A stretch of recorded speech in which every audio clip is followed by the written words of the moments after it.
And the best way I can do this in the very short time I have is say you have three Islams. Islam 1, 2, and 3. Islam 1, the Quran and the life of Muhammad and the Hadith. Islam 2, the tradition of the Sharia. Islam 3, what Muslims do now. The first of those things, Islam, the Quran, and so on, is bad.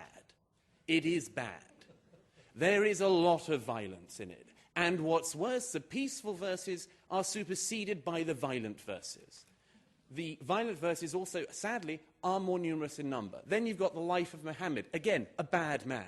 A very bad man, it has to be said. Not a great role model, if you look at it. Takes child brides, abuses a small girl, multiple wives, himself a warrior, himself a war criminal, himself beheads Jews. This, I would have thought, would be a signal of not great peacefulness. Then you've got the tradition of the Sharia. Again, not great peacefulness. Still, no schools of Sharia that people in this hall would want to submit to. And thirdly, what Muslims do now. Thankfully, there is some hope in that one. Because most Muslims, thank goodness, I almost said thank God, but old habits die hard. Most Muslims don't do what those texts say. Because they exercise their judgment as moral beings without having to refer to defunct holy books. Now, look, I wish that Zebra and Majid were the spokespeople of Islam. It would be lovely, although in Majid's case it would have taken rather too long if everyone had to go for 14 years preaching the downfall of America and then said, no, not so much. But we are where we are. Anyhow, I wish they spoke for Islam. It would be great. But the fact is that tonight, the organisers of this debate asked a number of clerics. None of them would show. Specifically, they wouldn't show and debate against Ayaan Hirsi Ali. Myself, I don't think they cared. But no, it's very interesting that. They will not debate. Time and again, the actual leaders of your religion will not debate this. And you're left with people like we have here. The reason why is, of course, is that the leaders of the religion show such terrible lessons. It is not a small thing. It's not as it were a detail. It's not like a wacky Florida pastor. That you've got the largest Sunni state of Saudi Arabia, the most important Sunni state in the world, the most extraordinary closed prison of a society. It's not a detail. It's not a one-off nut job. The Shiite Republic of Iran is what it is, led by the people it's led by. That is not an accident. It's not a detail. The thing that worries me is that although tonight we hear from the fellow panelists here about how Islam is a religion of peace, the fact is that the people who are making the decisions in the religion, the people who are preaching the religion, the heads of that religion, people like Sheikh Qaradawi, who broadcasts anti-Semitic, the most appalling filth every week on the main networks, that is the faith that's speaking for you guys. I wish that, Zeba, you were on every week on Al Jazeera, but you're not. Qaradawi is. The problem is that Islam is an unstable component. As a religion, an unstable component. 1,000 years ago, the Mu'tazilites tried to reform the religion. They were wiped out. The fact is that Islam is many things, many, many things. But to say it's a religion of peace is nonsense. It's to ignore reality. It's to ignore very difficult but necessary facts, not paradigms, but facts. To say that Islam is a religion of peace is to say something based entirely on hope. It's to elevate a hope into truth. And I hope, as you all know, history teaches us that's a very bad thing to do. Thank you. Thank you, Dr. Snyder.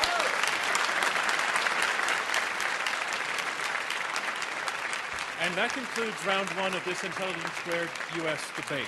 And here's where we are. We have heard opening statements. We're going to move into round two. Remember how you voted in the beginning. We're going to move into round two. This is an Intelligence Squared U.S. debate. I'm John Donvan of ABC News. We have two teams of debaters arguing out this motion. Islam is a religion of peace. The side arguing for the motion, Zeba Khan and Majid Nawaz, have been make the argument that the extremists do not define Islam. Take away the extremists and you have a religion of peace. The side arguing against, Ayaan Hirsi Ali and Douglas Murray, argue it's not about extremists, it's inherent. It's inherent in the tradition, it's inherent in the scripture, and it's inherent in the history.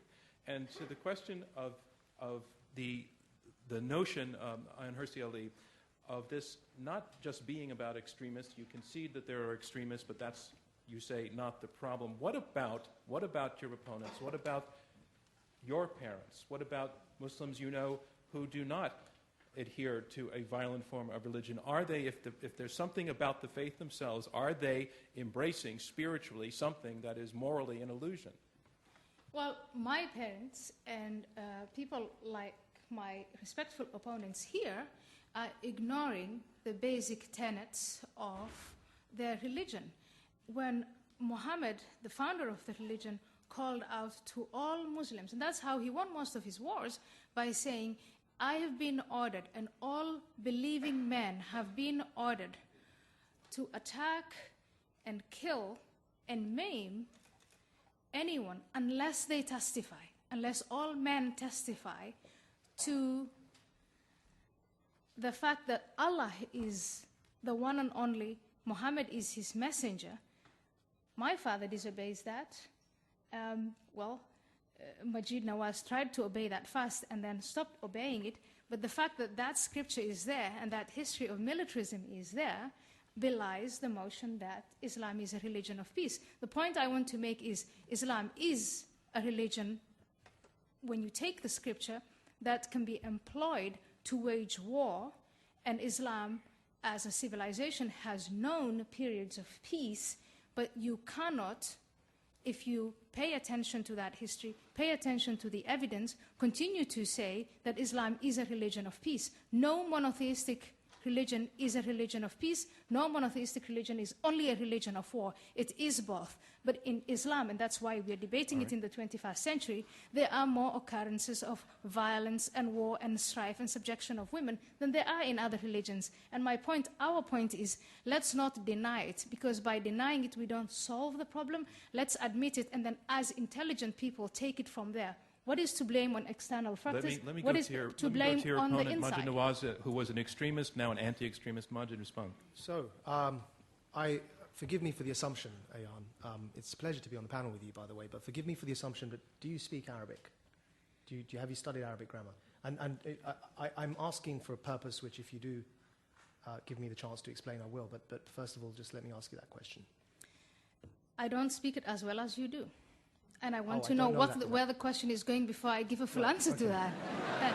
If you want me to quote the Quran, I will. You may be surprised that I don't know if I speak well or not, but the reason I'm asking is that you just quoted a hadith of the Prophet, and you actually really did exaggerate what he said. And I'll quote to you the exact hadith in Arabic and then translate it. Now, what you quoted it's actually was, the Quran, but go on. Well, the hadith it's is chapter 2, 191 to 193. Wait, just let Now, what you quoted in the translation was kill and maim, and he went on and explained. Now, actually, uqatil means to fight. Now, I'm not saying that that's a good hadith. What I'm saying is when we're translating, let's try and be accurate. And that brings me to the point. And that is that I've just thought of a word to describe this, and it's just come to me, so thank you, because I'm going to use it forever onwards. And that word is suspended intelligence. There's a tendency when discussing Islam to suspend the tools that we have learnt and studied, that you have studied as well, that we use to analyze every other piece of scripture and literature in the world. And that is that we recognize that texts do not speak for themselves.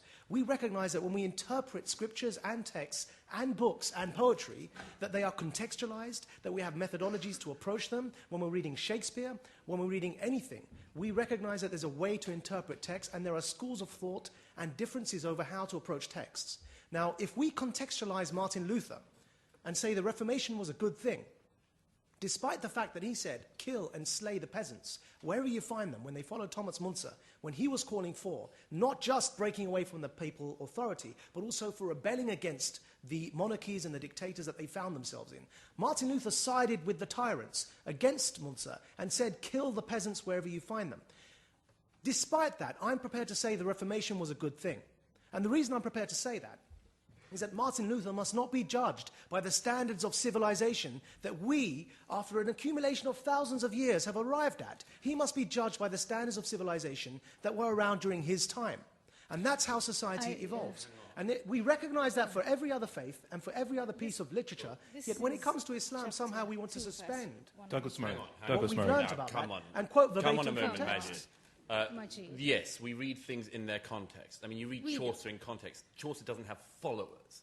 doesn't have 1.4 billion people who believe every Sorry, or I meant, quoted or are meant Martin to Luther, believe not Chaucer. or are meant to believe everything. I suppose Martin Luther does have followers, If you doesn't he? allowed me to speak, I'd address your Luther point. Yeah. I'll get there, I promise. Right.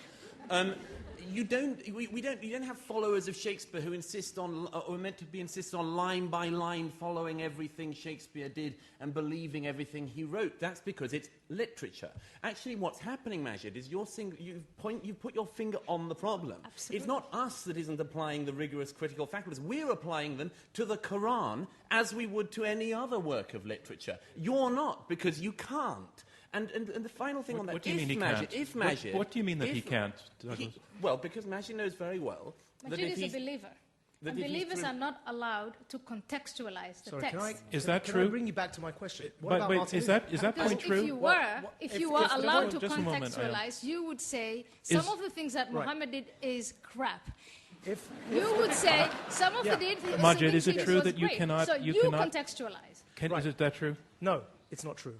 Now, can I say? What do you that think of as Muhammad many- taking a 6-year-old as a bride? What do you think of that? I don't think that's a particularly good idea. However, what I would say is Glad that to hear it. there are many, many people We are in progressing. history that have done such a thing. And what we're talking about here is the failure to contextualize actions for the standards of their time. And I'll come back to the point I made, because, Douglas, you didn't address it despite your about protestations to that you do were so. going to. Now, let me just ask you again. Martin Luther was a fundamentalist, Yes. wasn't he? Absolutely. All Christians will let agree me- with you that he was right. a fundamentalist. Can I now answer Majid's question? Please. And then I want to bring in Okay. Zeba. If there were currently Lutheran, there are Lutherans around. You meet them occasionally in Scandinavia and so on. Very nice, very nice it is, and peaceable guys they are by and large. If, however, there was a large proportion of Lutherans somewhere in Scandinavia that started blowing up non-Lutherans, or no, sorry, let's be absolutely right, started massacring peasants. Do you think that people would say, hang on a minute, let's not criticize Martin Luther. He did that by the standards of his time. We shouldn't criticize his followers all that much. We shouldn't point out what he said and so on. No, we just say, don't go and massacre peasants. Full stop. It was rubbish at Douglas, the you're time. It's missing the rubbish point. now. It's the same with You're the missing Quran. the point. If you're failing to judge... Nawaz, let me bring in your partner. Zeba Khan. I just wanted to point out, in terms of when we're talking about the Quran and saying that we can't contextualize it, that's simply not true. That is a debate that's hot in the community amongst Muslim scholars and amongst Muslims themselves. We're debating that very question: is the Quran a living document? Much like it's similar in comparison to, say, the Constitution and the debates that happen around that. Around that. The fact is, scholars say that, when you look at the Quranic Arabic, there can be, 2, 3, 4, 5, 6 interpretations for every word. There's only certain things in the Quran that scholars agree are concrete, like the concept of God, afterlife, things like that. But beyond that, there is a wide range of interpretation, which is why there is a history that not many people look at, and that's part of the problem, that nobody's actually looked at the history of debate within Islam about every sort of aspect that can come to mind. I disagree with that. The reason why I disagree with it, it would be more accurate, Ziba, if you said the scholars that you find attractive say that. But there are a bunch of scholars with a great number of following in Islam, all of them are self-appointed, by the way, because there's no hierarchy, there's no seminary of Islam, except a University of Al-Azhar, and we know the products of Al-Azhar. But there are scholars like Bin Laden who say we have to take He's not a scholar the Quran. by anyone's Well, he measure. has the greatest following. He has That's the not greatest true. following. The Islamic Brotherhood, Hassan not true. al-Banna, when you look at the Sunni Islam, when you look at Ayatollah Khomeini in the 20th century, the most influential guy of Shia Islam, another self-appointed scholar, you have all of it. Sheikh bin Baz, he has the greatest following. Sheikh al-Qaradawi, maybe these are individuals that are not attractive to you, but then it would be more accurate if you stated that. They are attractive to many Muslims, not thousands, but in the millions. And what they say, and that's why they're influential, is they challenge every single Muslim individual. Are you a true Muslim? If you are a true Muslim, you live by what the Quran dictates, you follow the example of the Prophet Right, Muhammad. their And those interpretation, though. scholars who insist on that are far more influential, far more powerful than your Ayan, you just soft-spoken, quoted- wonderful, cuddly scholars. Well, Majid Nawaz. so, Ayan,